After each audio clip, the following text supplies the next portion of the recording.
तो कहने का भाव ये है कि जो सतयुग में जो पुण्यात्मा आप ही में से फिर क्या जो पार नहीं हुए वो यहीं भटक रहे होंगे, और सतयुग में फिर जन्मे वो पुण्य खत्म हुए। जितने पुण्य खत्म हो जाएंगे उसी प्रकार वातावरण बदलता जाएगा संसार का। सतयुग में क्या था, इतना मजबूत शरीर होता था, पृथ्वी के ऊपर फल लदपद रहते थे, और बाग बगीचे बहुत गुणे, बनों के बन, केलों के बन, आमों के बन, यानी अंगूरों के बन ऐसे होते थे।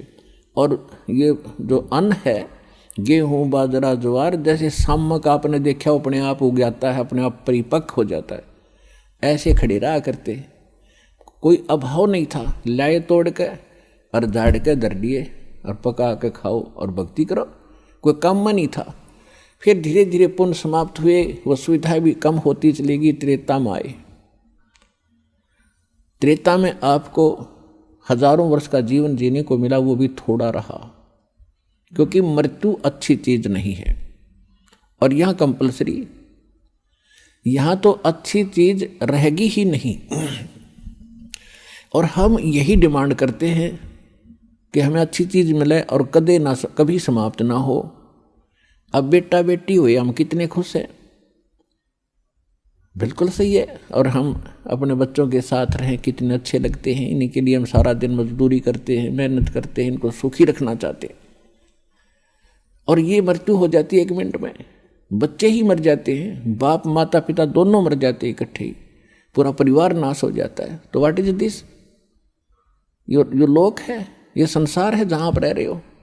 ठीक है, अभी तक आपको ये पता ही नहीं था कि इसके अतिरिक्त भी कोई स्थान है, तो ये भगवान ने आके बताया है। और कुछ अपने गवाह भी तैयार करके वो कच्चा काम नहीं करते, अपना उन्होंने गवाह भी तैयार करके जिन महापुरुषों को उस स्थान पर लेकर गए जो सुख में सथल है।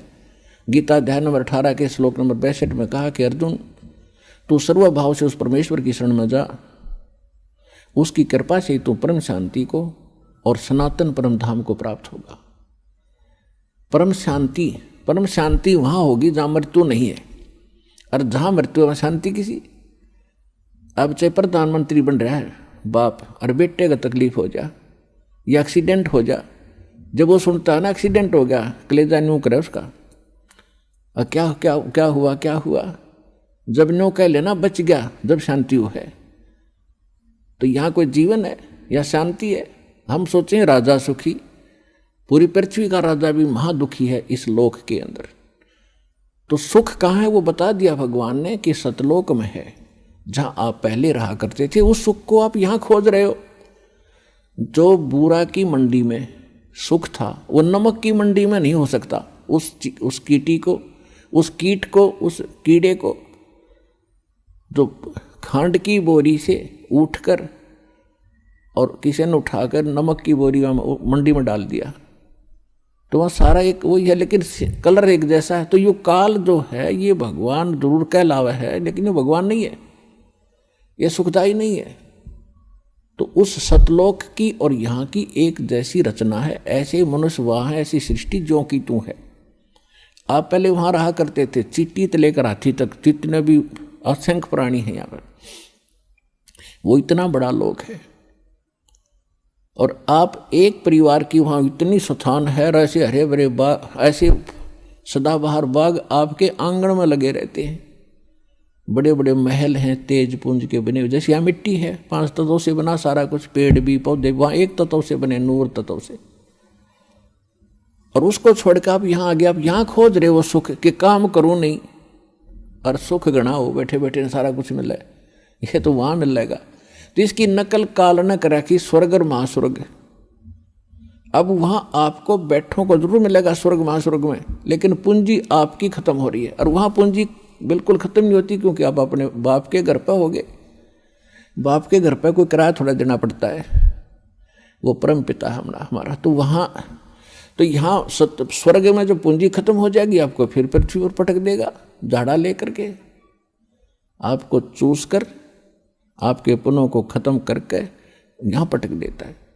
और वहाँ कभी पुण्य खत्म होते ही नहीं, जो प्राणी वहाँ जाएगा वो पुण्यों से इतना परिपूर्ण पुण्य हो जाएगा इस भक्ति सत भक्ति से, और फिर अपने भगवान के पिता के घर चले जाएंगे, फिर वहाँ समस्याएं समाप्त हो जाती है। तो ये कहने का भाव ये है कि इस लोक की तुम इच्छा कम करो, यहाँ की सुविधाओं से भी मुंह मोड़ो थोड़ा सा। जितना ज्ञान आपको होता जाएगा उतना ही आप यहाँ से उल्टे हटोगे, तभी उस परमात्मा के निकट पहुँचोगे। यदि आप यहीं की कार कोठियों की डिमांड करते रहे भगवान के आगे, तो आपका मूल काम फिर रह जाएगा। परमात्मा आपको वो वस्तुएं अवश्य देगा जो कलयुग में ज़रूरी है। कलयुग में क्या ज़रूरी है? व्हीकल, जैसे मोटरसाइकिल है, कार है, या अन्य कोई सुविधाजनक कोई वैसे गाड़ी ठीक चलनी हो। बस में भी आदमी आसानी से जा सकता है, ट्रेन से भी जा सकता है, आना जाना उसमें कौन सा गाड़ी में बैठने बात से कि कौन सा देवता बन जाए, रेल में बैठ न, इसमें कार में बैठ गया है तो आदमी है। तो जो भक्ति नहीं करता वो चाहे हेलीकॉप्टर ले रहा हो, वो तो पत्थर है और भगवान के लिए यूजलेस है। इसलिए परमात्मा कहते हैं राम रटत निर्धन भलो, टूटी घर की छान, वो कंचन महल किस काम के जहां भक्ति नहीं भगवान। कि परमात्मा को बच्चा प्यारा है, चाहे निर्धन हो, और इतना निर्धन हो कि घर की छत भी टूटी हो और मेरी परमात्मा की भक्ति करता हो, और उस कंचन महल को क्या करे जिसका वो किस काम के, सोने के महल जहां परमात्मा की भक्ति नहीं। तो भक्ति कितनी जरूरी है, कितनी आवश्यक है और कितनी महत्वपूर्ण है, इसकी कितनी कीमत है, ये आपको सत्संग से पता चलता है। तो आपको नहीं पता तो किसी की माननी अवश्य चाहिए जो बता रहा है।